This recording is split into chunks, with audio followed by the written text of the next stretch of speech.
My name is Pauline Rook. I've been a countryside photographer in Somerset for many years. I started working in the darkroom because I loved monochrome photography, but I've now moved into the digital lightroom and I enjoy it. I wanted to explain a bit about infrared photography. It's an old thing. I took some pictures in the 1990s using film. People often get confused between cameras that are used at night to illuminate things with infrared light and those that are sensitive to infrared radiation, which is what I use.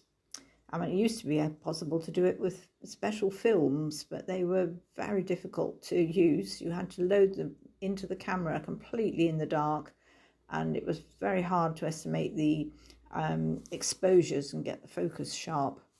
And then the resulting images had grain the size of golf balls, but they were rather beautiful. And so when it became possible to do infrared on digital, I wanted to have a go. It's a very different animal to the film days. The pictures are sharp and contrasty, and I'm really enjoying it. It's very exciting.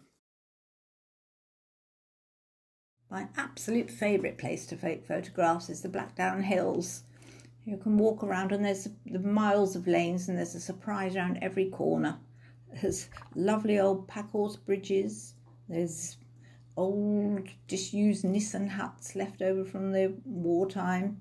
There's old farm buildings. There's collapsed old farm buildings. There's chicken sheds covered in nettles. More chicken sheds. Then there's a wonderful old lorry that's getting better and better by the year as I go back to visit it.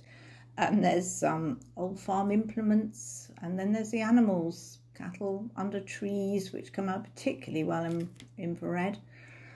Ponies there to clear up the scrub, and of course the sheep. I have a particular affinity for sheep.